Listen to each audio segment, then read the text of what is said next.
work life balance တကယ်ရှိရဆိုရင်ဒီအဲ့ဒီ work life balance နဲ့ပတ်သက်ပြီးဘယ်လိုမျိုး That's all about bullshit အဲ့ဒီ work life balance ကို caring လုပ်နေတဲ့လူတွေကဘယ်လိုလူမျိုးတွေလဲသိလား effort မရှိတဲ့လူတွေညံ့ဖျင်းတဲ့လူတွေ lazy ဖြစ်နေတဲ့လူတွေသူတို့မကြိုးစားနိုင်လို့သူတို့ကိုသူတို့ comfort ဖြစ်အောင် excuses တွေပေးနေတာအဲ့ဒီ work life balance ကိုရှာဖို့ကြိုးစားနေတာသူတို့တက်ရှိတဲ့အခြေအနေမျိုးမှာပဲနေချင်လို့ပြီးတော့လူအများစုကအဲ့ဒီ work life balance ကို definition မမိုင်းတွေဖွင့်ဆိုနေကြတယ်ရှင်းနိုင်အိမ်မယ်ရှင်းနိုင်အလုပ်လုပ်မယ်ရှင်းနိုင်ဘဝယူ enjoy လုပ်မယ်တချို့ကြတော့လေ9ရက်အလုပ်လုပ်မယ်2ရက်နားမယ်ကြော်မယ်ပါမယ်အဲ့ဒီလူတွေကအသွေးခေါ်စောင့်ရင်နှိပ်တယ်အမြင်စောင့်ရင်ကျင်းတယ်သူတို့ရဲ့ဘဝကြီးကို day by day plan နေတာ week by week plan နေတာအဲ့ဒါလုံးဝမမှန်ဘူးတကယ် work life balance ကဘဝကြီးကိုဘဝကြီးလို့ကြည့်တာ life by life plan လား okay ဒီနေ့ကပတ်စံမရှိသေးဘူးမလား10နှစ်กว่าစူးစမ်းပလိုက်မယ်ခွေးလို့နွားလို့ရုံးကန်ပလိုက်မယ်ပတ်စံကိုရှာပလိုက်မယ်ပြီး10နှစ်နောက်ပိုင်းစုလို့ဆောင်လို့ရတဲ့ပတ်စံတွေကိုနောက်ထပ်10နှစ်ထပ်ပြီး invest လုပ်ပလိုက်မယ် passive income တည်ဆောက်ပလိုက်မယ်အဲ့ဒါဆိုရင်အဲ့ဒီနှစ်20နောက်ပိုင်းမှာကို financial freedom ရှိပါမယ်ကိုအောင်မြင်မှုတွေရပါပြီဆိုရင်ယူတက်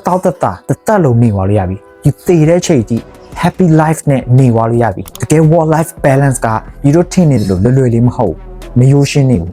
Actually, life is not about balance. Life is about choice. We have two choice: sacrifice and save. So you put me on. You put me on the corner. Steve Jobs. အဲ့ဒီဘဲကိုကြည့်လိုက်။အောင်မြင်လား။ Yeah, အောင်မြင်လားဟုတ်။မိသားစုအမြဲနံပါတ်1ထားတဲ့လူမိသားစုကိုဦးစားပေးတဲ့လူအချိန်ပေးတဲ့လူအဲ့လူနဲ့လည်းပြန်ကြည့်ရင်ရောသူအောင်မြင်သေးလား။ You know Steve Jobs ရဲ့ documentary ကြည့်ဘူးလား။ Steve Jobs သူ့ရဲ့မိန်းမကသူ့ကလေးလက်ကိုဆွဲပြီး company ထဲအထိသူ့စီကပတ်စံလာတောင်းရတယ်။အဲ့ဒါဘာတော့သိလား။သူ့ကလေးကိုဓမေးကျွေးဖို့အတွက် Steve Jobs ကသူ့မိန်းမတွေသူ့ကလေးတွေကိုပတ်စံပို့ဖို့ sport လုပ်ဖို့အဲ့ဒါတွေအတွက်တော့သူကောင်းမှမထည့်ဘူးသူစောက်ကြီးတော့မဆိုင်ဆိုအဲ့လိုမိသားစုချစ်တဲ့အဖွဲရကြည့်ရောသူအောင်မြင်သေးလားသူလုံးဝ failure လုံးဝအကြီးမားဆုံး failure တယောက်ပဲ right so you the best successful people ဘိုင်းကြည့်ရော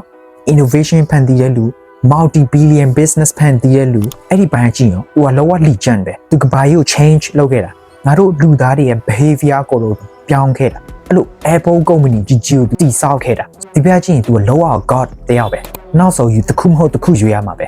you တခုရွေးရင်တခုဆွန့်လွတ်ရမှာပဲ the important thing is who the fucking do you actually want to be the choice is yours so I'm ပြောချင်တာအဲ့ work life balance ကိုရှာဖို့မကြိုးစားနေနဲ့အဲ့ဒီကောင်နဲ့ခေါင်းစားမခံနေနဲ့ you ခုချိန်မှာ you အမှန်တကယ်ဘယ်လိုလူမျိုးဖြစ်ချင်တာလဲ you ကိုအဖြေရှိနေရမှာ that's it